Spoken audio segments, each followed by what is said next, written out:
Bienvenue une fois de plus à notre programme d'information de Magnificat.tv consacré à l'actualité de l'Église. Nous sommes aujourd'hui le mercredi 29 novembre 2023.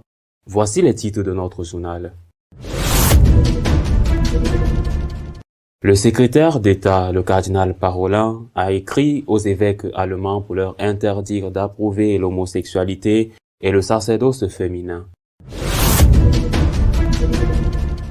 Dans une lettre adressée aux théologiennes allemandes, le pape a exprimé sa préoccupation quant à la situation de l'Église catholique en Allemagne à la suite de son synode.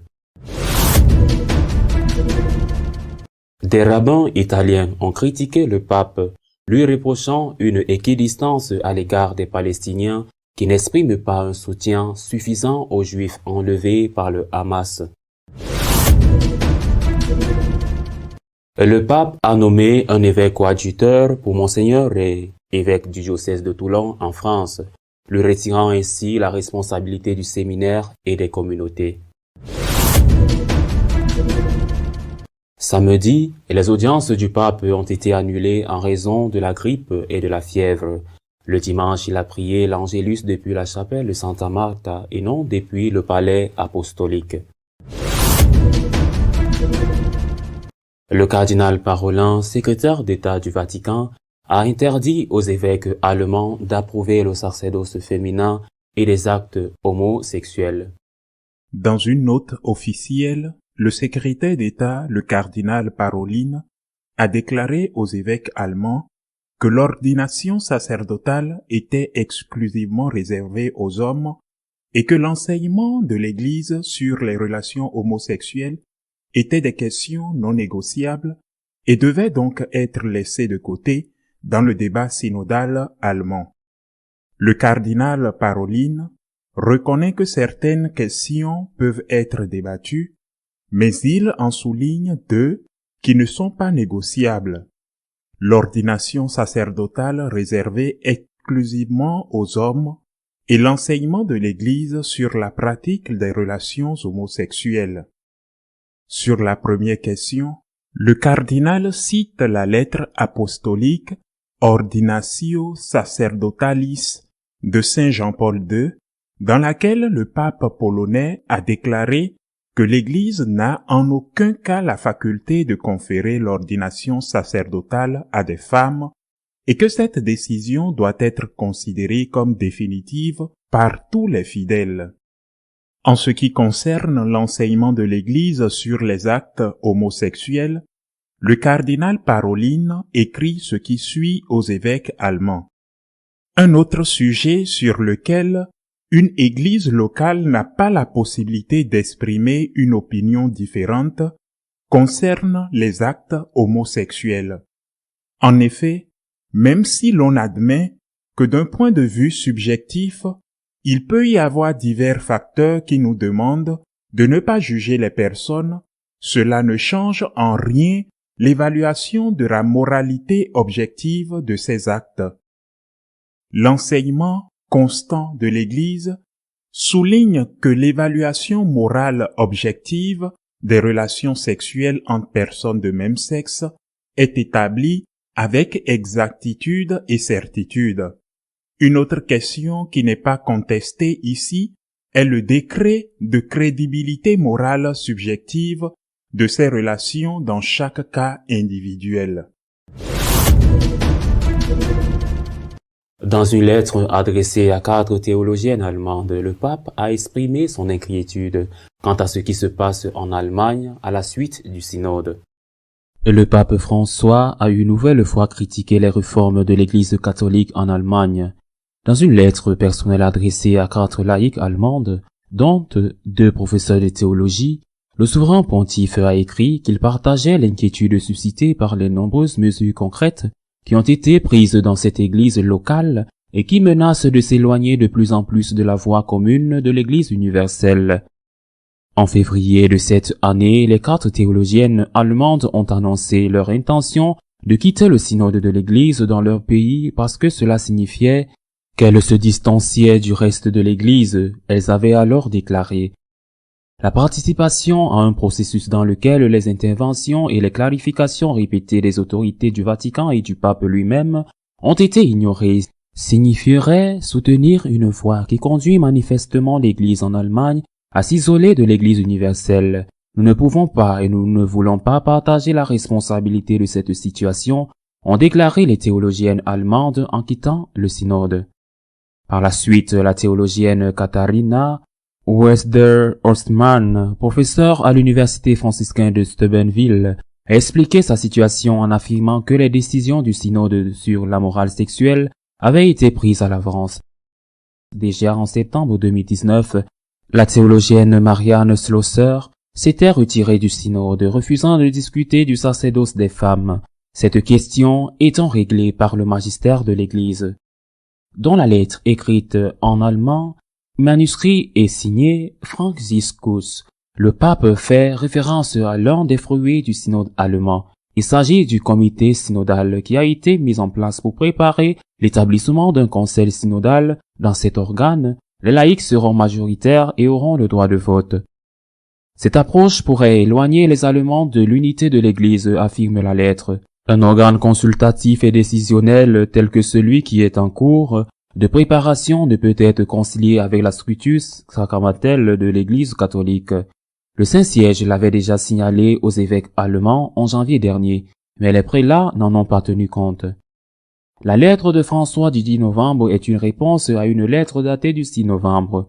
Outre Wester-Ostmann, la théologienne Marianne Schlosser, la journaliste Dorothea Smith et la philosophe religieuse Anna-Barbara Goetz-Falkowicz ont exprimé leur inquiétude quant à l'unité avec Rome au vu de l'orientation réformatrice allemande. La communauté juive italienne est en colère contre le pape. Elle accuse de maintenir l'équidistance avec les Palestiniens qui prennent en otage des civils juifs. Les rabbins italiens ont critiqué le pape pour les propos qu'il a tenus lors de l'audience de mercredi dernier sur la guerre à Gaza, dans lesquels il a accusé le Hamas et l'État d'Israël de terrorisme. Le pape François a prononcé ces mots à la fin de son discours de l'audience générale. Et n'oublions pas de persévérer dans la prière pour ceux qui souffrent des guerres dans de nombreuses parties du monde, en particulier pour les chers peuples d'Ukraine, d'Israël et de Palestine. Ce matin, j'ai reçu 2 délégations, l'une d'Israéliens, dont les membres de la famille sont retenus en otage à Gaza, et l'autre de Palestiniens, dont des membres de la famille souffrent à Gaza. Ils souffrent beaucoup, et j'ai entendu comment ils souffrent tous les deux. Les guerres font cela, a poursuivi le pape. Mais ici, nous sommes allés au-delà des guerres. Ce n'est pas une guerre, c'est du terrorisme. S'il vous plaît, allons de l'avant pour la paix, prions pour la paix, prions beaucoup pour la paix. Le Conseil de l'Assemblée des rabbins d'Italie a publié une note dans laquelle il déclare: le pape a publiquement accusé les 2 camps d'avoir commis des crimes contre l'humanité. Le pape a publiquement accusé les 2 parties de terrorisme. Ces prises de position au plus haut niveau font suite à des déclarations problématiques d'éminents représentants de l'Église dans lesquelles il n'y a aucune trace de condamnation de l'agression du Hamas ou au nom d'une prétendue impartialité. Ils mettent sur le même plan l'agresseur et l'agressé. Nous nous demandons, ajoutent les rabbins, à quoi ont servi des décennies de dialogue judéo-chrétien si en réalité, face à ceux qui cherchent à exterminer les Juifs, au lieu de recevoir des expressions de proximité et de compréhension, la réponse est faite d'acrobatie diplomatique, d'équilibrisme et d'équidistance glacée, qui est une distance mais pas une équité. Monseigneur Ray, évêque de Toulon, aura un coadjuteur en charge du séminaire et des communautés de ce diocèse, après 2 ans sans pouvoir ordonner de prêtre. Le pape a investi dans le diocèse français de Fréjus-Toulon Contrairement au diocèse de Tyler, le souverain pontife n'a pas déposé l'évêque Monseigneur Ray, mais a nommé Monseigneur Touvet évêque coadjuteur avec des pouvoirs spéciaux de gouvernement diocésain et un droit de succession immédiat en cas de démission ou de décès de l'évêque titulaire. Après l'interdiction d'ordonner des prêtres et la visite apostolique ordonnée par Rome dans le diocèse, dont le séminaire compte beaucoup plus de séminaristes que sa taille ne le laisserait supposer, et qui a été un lieu d'accueil pour de nombreux nouveaux mouvements ecclésiaux, on a supposé que le Saint-Siège prendrait des mesures à l'encontre de l'évêque Ray. Dans une vidéo, l'évêque de Fréjus, Toulon, a expliqué que le nouvel évêque sera chargé de l'administration, de la formation des séminaristes et des prêtres et de l'accompagnement des communautés. Rappelons qu'en octobre 2013, Monseigneur Ray a créé une maison de formation pour les futurs prêtres du continent américain, ce qui permettrait de pallier la pénurie de vocations autochtones en France. Monseigneur Ray souhaite la bienvenue à Monseigneur Touvet et rend grâce à Dieu que le diocèse sorte de la tempête dans laquelle il était englué depuis juin 2022. Cette année et demie, dit-il, a été particulièrement douloureuse pour tout prêtre, religieux, fidèles et surtout les séminaristes et leurs formateurs. L'évêque affirme que, malgré la tentation de la colère et de l'incompréhension face à la sanction collective par la grâce de Dieu et la prière, ils n'ont pas cédé au découragement. L'évêque remercie les fidèles de l'avoir accompagné dans cette épreuve et se dit certain que l'Église diocésaine sortira renforcée de ce qui s'est passé. Le froid a provoqué une grippe chez le pape. C'est pourquoi il a annulé les audiences du samedi et ne s'est pas rendu dimanche sur la place Saint-Pierre pour prier l'Angélus. Le pape souffre d'une grippe accompagnée d'un peu de fièvre. C'est pourquoi les audiences de samedi ont été annulées. Dimanche, au lieu de sortir de la fenêtre du palais apostolique qui donne sur la place Saint-Pierre, comme d'habitude, pour prier l'Angélus avec les fidèles, il a fait depuis la chapelle de la maison de Santa Marta, où il vit, et l'a retransmise aux personnes présentes sur la place. Après l'annonce de l'annulation des audiences de samedi, le Vatican a publié un rapport médical indiquant que le souverain pontife souffrait d'une légère grippe. Pour s'assurer qu'il n'y avait pas d'autres complications, il a été transporté à l'hôpital Gemelli où il a subi un scanner et où les problèmes pulmonaires ont été écartés. Notre éditorial de cette semaine est exclusivement consacré à l'évolution des élections en Argentine et aux tensions entre le Vatican et les Juifs. Les élections qui se sont déroulées en Argentine, patrie du pape, ont revêtu une grande importance, non seulement pour ce pays et pour le reste du continent, mais aussi pour l'Église catholique elle-même. Le candidat de l'opposition, celui qui a gagné Milei, un catholique qui se rapproche de plus en plus du judaïsme, le candidat de l'opposition dont personne ne s'attendait à ce qu'il gagne de manière aussi convaincante, avait fait des déclarations très agressives, très fortes, très dures avant les élections.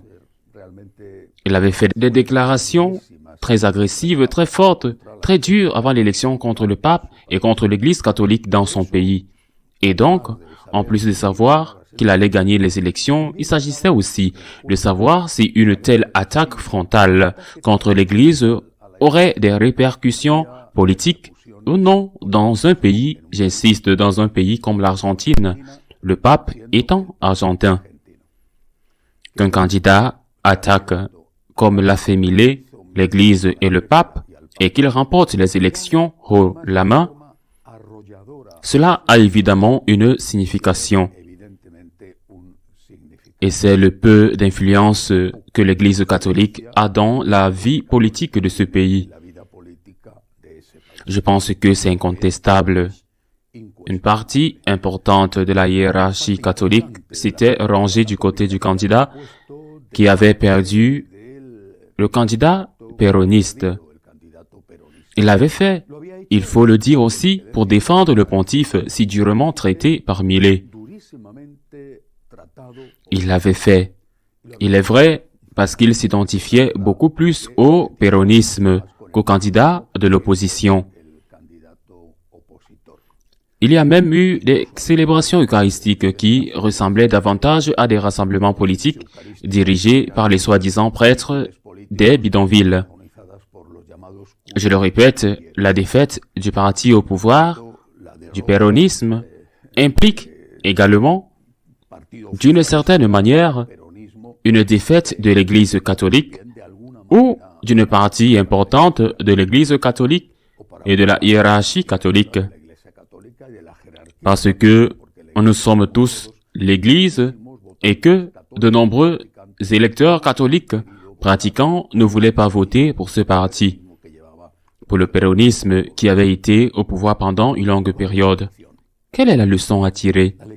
La leçon, je crois, c'est que l'Église, la hiérarchie de l'Église doit avant tout être là pour évangéliser, qu'elle doit éviter, sauf dans des cas très graves, exceptionnels, d'entrer dans l'arène politique, d'entrer dans le monde des partis.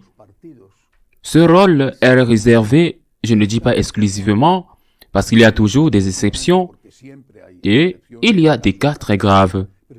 Mais il est réservé aux laïcs. Ce sont les laïcs catholiques qui doivent entrer dans le monde de la politique. D'ailleurs, la vice-présidente élue, qui forme l'équipe avec Millet, est une catholique pratiquante et très proche du traditionnalisme. L'écrivain catholique espagnol Jiménez Lozano a écrit il y a de nombreuses années que lorsque l'Église entre en politique et se mêle de politique, c'est toujours l'Église qui en pâtit et non la politique. Une première leçon argentine, valablement pour l'Argentine et qui devrait l'être pour tout le monde. Heureusement, le pape a heureusement appelé le vainqueur des élections, Millet, et ils ont eu une conversation cordiale et courtoise. Et Millet a invité le pape à se rendre en Argentine pour un voyage dont nous ne savons pas s'il aura lieu parce qu'il n'a pas été décidé avant les élections. Et cela a au moins sauvé une partie de la face du pape. J'insiste, les accusations de Millet contre le pape étaient excessives, agressives et injustifiées. Le pape devait être défendu, mais il devait rester en dehors de l'arène politique. Une leçon que tout le monde en Argentine et ailleurs doit comprendre et apprendre. Il y a également eu une autre question similaire, bien que très différente. Je vais parler de la tentative de médiation du pape François dans la guerre entre Israéliens et Palestiniens après l'attaque terroriste cruelle et injustifiable du groupe terroriste Hamas contre le kibboutz situé à la frontière avec Gaza en Israël. Le pape a tenté une médiation avec des intentions magnifiques à la recherche de la paix. La situation est devenue très compliquée et nous avons aujourd'hui une communauté juive avec des manifestations explicites, par exemple en Italie, très en colère contre le pape. Ce n'est pas la première fois qu'une telle situation se produit, jamais identique mais similaire. Nous devons nous souvenir des deux guerres mondiales, au cours desquelles il y avait des catholiques dans les deux camps et le pape était dans une situation délicate. Pourquoi? Parce qu'il avait des catholiques en Allemagne et des catholiques en France et dans tous les pays impliqués dans la guerre. Nous devons nous rappeler à quel point la situation était difficile pour Pie XII et les conséquences que les décisions qu'il a prises ont encore sur sa mémoire. Pie XII a été responsable du salut de milliers de Juifs. Il a accueilli des milliers de Juifs il a donné l'ordre de les accueillir dans des églises et des couvents, non seulement à Rome et au Vatican, mais aussi dans d'autres régions d'Italie et du monde. Par exemple à Assise. Mais lorsqu'il a su ce qui se passait dans les camps de concentration, il ne l'a pas fait savoir, peut-être par crainte de représailles contre les catholiques et contre les juifs réfugiés dans les couvents et les paroisses. Et cela est toujours là. On ne lui a toujours pas pardonné cela. Il s'agit de décisions difficiles à prendre en des temps très compliqués. C'est précisément pour cette raison qu'il serait souhaitable que les professionnels prennent les décisions, interviennent, agissent, parce que ce n'est pas la même chose pour le secrétaire d'État, par exemple le cardinal Parolin, de se mettre en colère ou de se brûler que pour le pontife, et qu'il soit blessé, discrédité, attaqué par l'un et pas par les autres. Ce serait tout aussi grave si ceux qui sont en colère étaient les Palestiniens. Je ne veux pas dire par là que c'est plus grave si les Juifs sont en colère, non. Ce serait tout aussi grave si l'une ou l'autre des deux parties était en colère. Et cela s'est également produit avec la tentative de médiation entre l'Ukraine et la Russie. Je ne suis pas la personne. Je ne suis vraiment pas la personne pour donner des leçons au pape. Ce sont des situations très délicates, mais je crois que le pape devrait se consacrer avant tout à exhorter à la paix, à demander des prières pour la paix, à demander la réconciliation, à demander la justice, à demander la paix et laisser aux diplomates le soin d'entrer dans les situations aussi délicates et complexes parce qu'ils ont non seulement plus d'expérience, mais aussi parce que s'ils se brûlent à la fin, c'est moins grave, même s'ils passent un mauvais moment, que si le prestige du pape en pâtit.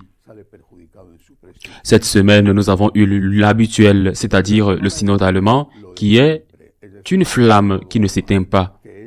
Le synode allemand qui s'est réuni pour poursuivre son projet avec le soi-disant conseil synodal. Mais cette semaine, on a appris que le pape avait répondu à une lettre qui lui avait été adressée par 4 universitaires catholiques allemands, dans laquelle ces universitaires exprimaient leur inquiétude quant à ce qui pourrait se produire en Allemagne à la suite du synode. Le pape a répondu à cette lettre en disant qu'il était lui aussi très préoccupé par ce qui se passe et qu'il regrettait que le message qu'il avait adressé à tous les catholiques allemands et en particulier à la conférence épiscopale au moment où le synode commençait son parcours n'ait pas été entendu. Je comprends que ce n'est pas la même chose d'agir contre un évêque en particulier, comme Strickland aux États-Unis et en France. Ce sont surtout des conservateurs dont on sait qu'ils vont obéir, que d'agir contre une conférence épiscopale presque entière, à quelques exceptions près. La conférence épiscopale allemande soutient et développe le synode allemand. Ce n'est pas la même chose. Ce n'est pas la même chose parce que nous parlons d'une conférence épiscopale qui est en quelque sorte la représentante des catholiques de tout le pays, bien qu'il y ait beaucoup de dissensions internes en Allemagne. Ce n'est pas la même chose d'agir dans un sens ou dans l'autre, mais je pense qu'il vaut mieux. Il vaut la peine de se rappeler les paroles du cardinal Müller lorsque le synode allemand a commencé, où le cardinal a demandé au pape d'agir et d'agir le plus tôt possible.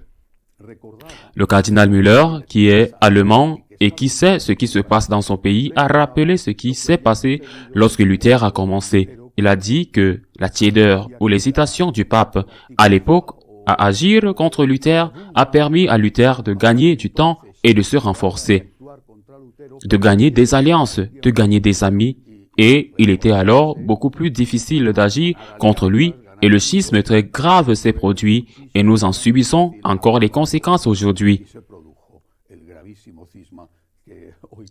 Le cardinal Müller a dit que nous devions agir et que nous devions agir aussi vite que possible pour éviter d'autres dommages, voire pour empêcher l'Église catholique d'Allemagne de se disloquer. Je ne voudrais pas terminer sans rappeler que nous célébrons dimanche la solennité du Christ roi. Lorsque ce jour arrive, je me souviens toujours des martyrs espagnols. Nous devrions également nous souvenir des martyrs cristeros du Mexique. Mais je me souviens tout particulièrement des martyrs espagnols, ceux qui, aujourd'hui, nous pouvons déjà dire que plus de 10 000 prêtres, religieux et religieuses, ainsi que des laïcs, sont morts par haine de la foi, qui sont morts par haine de la foi au mains des socialistes, des communistes, des anarchistes, qui, sous d'autres noms, sont peut-être les mêmes que ceux qui gouvernent l'Espagne en ce moment et qui n'ont jamais demandé pardon au nom de ceux qui les ont précédés avec les mêmes noms ou les noms similaires de leur patrie, qui n'ont jamais demandé pardon pour ce qu'ils ont fait. Il s'agissait de massacres cruels, de massacres précédés de tortures épouvantables. Pourquoi? Parce que ces martyrs ne voulaient pas adorer le Dieu de la haine, le Dieu communiste, qui est le Dieu de la haine qui revêt le manteau de la justice, mais qui est le Dieu de la haine. Ils n'ont pas voulu l'adorer parce qu'ils avaient déjà consacré leur vie au Dieu de l'amour. Et ils sont morts. Et ils sont morts en criant « Vive le Christ roi !» Et ils sont aussi morts dans le Christ en pardonnant à leurs ennemis. En cette solennité du Christ roi, souvenons-nous que lui seul est notre Dieu et notre Seigneur, et que nous n'avons pas d'hommes politiques ni de dirigeants qui puissent remplacer dans nos cœurs la royauté de Dieu, qui puissent remplacer le Christ roi. À la semaine prochaine, si Dieu le veut.